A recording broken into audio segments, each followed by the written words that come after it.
Magandang hapon, Pilipinas. Narito ang latest sa lagay ng ating panahon. Dalawang LPA ang minomonitor natin. At sa kasalukuyan nga po, ang isa dito ay nasa loob na ng ating area of responsibility. Ito po yung ating minomonitor over the past few days. Huling nakita ang kanyang sentro sa layong 560 kilometers silangan-hilagang-silangan huyan ng Itbayat, Batanes. At kasalukuyan ay medium po o katamtaman ng kanyang tsansa na mabuo bilang isang bagyo. Ibig sabihin po niyan, after 24 hours ay may posibilidad na tumaas ang kanyang tsansa na ma-develop into a tropical cyclone. Meanwhile, meron pa po tayong isang minomonitor ngayon na LPA sa labas po ng PAR, although malapit na lamang po ito sa ating boundary. Ang huling sentro po niya, ang huling estimate po ng ating sentro nito ay sa layong 1,460 kilometers silangan ng Central Luzon. At ngayon nga po ay katamtaman din, same with the LPA dito sa northeast part ng ating extreme northern Luzon, katamtaman din ang kanyang tsansa na mabuo bilang isang bagyo. So after 24 hours, hindi natin inaalis ang tsansa na ito din ay ma-develop bilang isang tropical cyclone. Sakali man po na tayo ay magkabagyo sa mga susunod na araw, 2 to 3 days from now, ay ipapangalan po natin sa next na bagyo natin ay Bagyong Pilandok. At kung sakali man po na itong parehong LPA ay ma-develop into a tropical depression, ang next naman po na ipapangalan doon ay Bagyong Queenie. So sa ngayon, meron pa pong uncertainties, lalo't LPA pa lamang po sila at may mga uncertainties pa tayong kino-consider. Ang ating advice ay patuloy pong mag-monitor sa magiging updates ng pag-asa ukol dito sa weather disturbances. Samantala, itong LPA po dito sa extreme northern Luzon, ito po primarily ang naghahatak o nag-e-enhance ng habagat sa ngayon at sa kasalukuyan, yung habagat po or enhanced habagat ang nagdudulot ng halos buhos ng mga pag-ulan dito sa Zambales, Bataan, maging dito po sa Benguet, La Union, Pangasinan, Tarlac at Occidental Mindoro. So very concentrated yung mga pag-ulan doon ngayon sa westernmost portion ng Luzon dahil sa patuloy na pag-epekto po ng habagat. Samantala dito sa Metro Manila, sa natitirang bahagi pa halos ng Central Luzon, dito sa natitirang bahagi pa ng Ilocos Region, sa Cordillera Administrative Region, at maging dito po sa ilang bahagi ng Calabarzon ay patuloy din makaranas ng katamtaman hanggang sa kung minsan ay matinding pagbuhos ng ulan, especially during thunderstorm occurrences. So, ang ating payo ay patuloy po rin pong mag-ingat, especially po sa mga banta ng mga pagbaha, especially po sa mga low-lying areas at sa mga lugar na malalapit po sa ilog. Samantala sa natitirang bahagi naman ng Luzon at dito po sa Visayas, maulap din generally ang papaurin at may mahina hanggang sa katamtamang pagbuhos ng ulan din na inaasahan bunsod pa rin ho ng habagat. But for Mindanao, doon po ngayon medyo mainit ang panahon dahil may anticyclone po na nakakaabot o nakakaapekto po sa area na ito. So asahan natin, possible pa rin yung mga localized thunderstorms, pero mga panandali ang buhos lamang. So sa araw ng bukas, mataas po na chance na magpo-persist po itong panahon natin. So mataas pa rin yung chance na mapag-ulan, especially sa Luzon dahil nariyan at malakas pa rin ang habagat. So halos buhos pa rin ang mga pag-ulan ang inaasahan natin sa malaking bahagi ng Ilocos Region such as dito sa La Union, Pangasinan, even sa Ilocos Sur.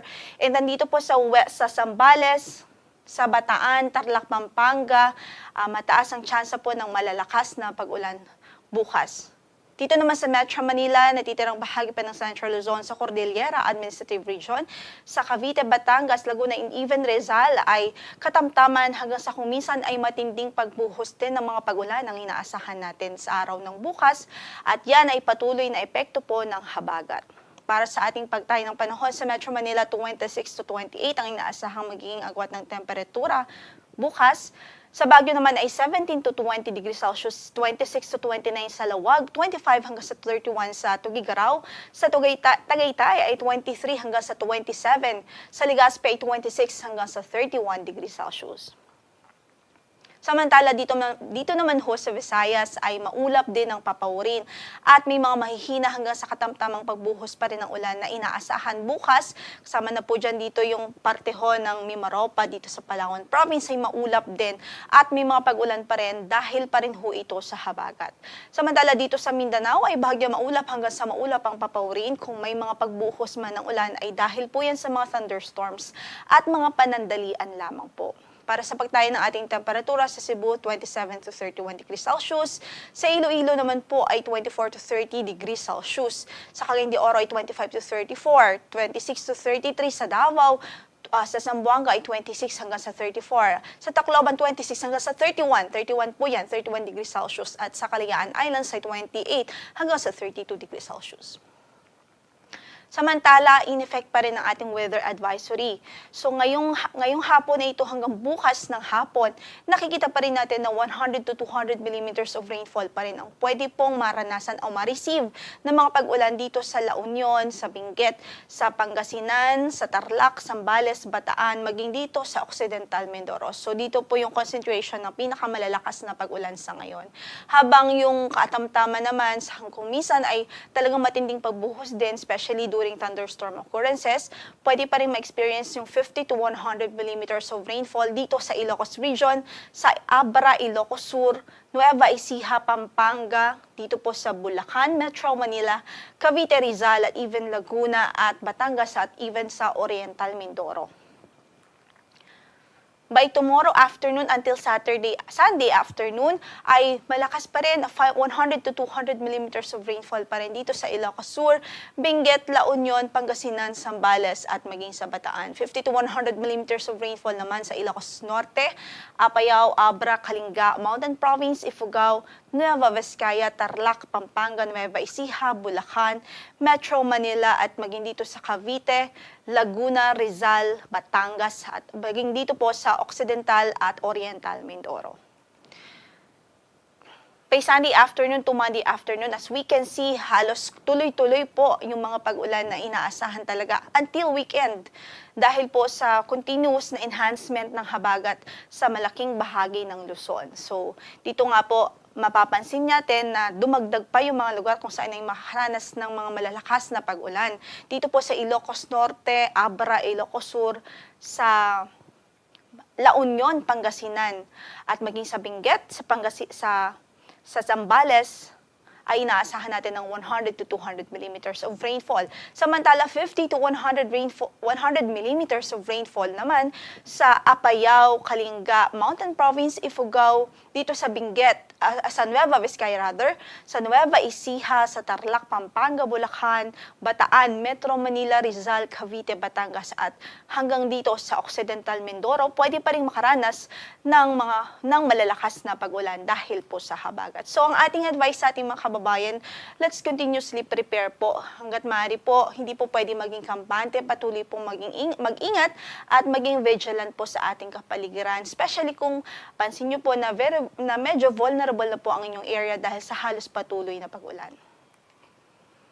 Sa kasalukuyan, wala tayong gale warning na nakataas sa namang bahagi ng ating baybaying dagat, pero medyo maalon na rin po ang mga ang kondisyon ng ating karagatan dito sa northern at western section ng bansa, even po nga dito sa eastern section ng Luzon dahil pa rin po yan sa epekto ng habagat. So in the next 3rd to 5th day, so Sunday to Tuesday, ito po naman ang outlook natin. Dito po sa Metro Manila, mataas ang tsansa na meron pa rin tayong occasional rains dahil sa habagat. Yun po yung katamtaman na kung minsan ay nagiging matinding pagbuhos dahil sa mga thunderstorm occurrences. So possible pa rin yan Sunday to Monday. By Tuesday naman ay maulap ang papawirin at may mga mahihina hanggang sa katamtamang pagbuhos ng ulan. Sa Baguio City, continuous po yung ating occasional rains until the end of the forecast period until Tuesday. Sa Legazpi naman, hanggang Monday pa po, inaasahang magiging maulap at may tsansa po ng mga kalat-kalat na pagulan at improved weather naman na po pagdating ng Tuesday. Sa Metro Cebu, throughout the forecast period until Tuesday, ay generally naman ay bahagi maulap hanggang sa maulap pa rin ang papawirin. Sa Iloilo, by Sunday until Monday, mataas po yung chance na maging maulap pa rin at maapektuhan pa rin ho ng habagat. And then, improved weather na po tayo by Tuesday. Sa Tacloban, ay sa Sunday hanggang Tuesday, inaasahan din natin ng generally improved weather doon. Samantala sa Metro Davao, Cagayan de Oro at Zamboanga City ay bahagya maulap hanggang sa maulap ang inaasahan nating panahon simula Linggo hanggang sa araw ng Martes. Kung may mga pagbuhos man ng ulan ay dahil sa mga localized thunderstorms at mga panandaliang pagbuhos po ng ulan. Ang sunset natin today is 6:11 in the afternoon at bukas sisikat ang araw sa ganap na 5:44 ng umaga.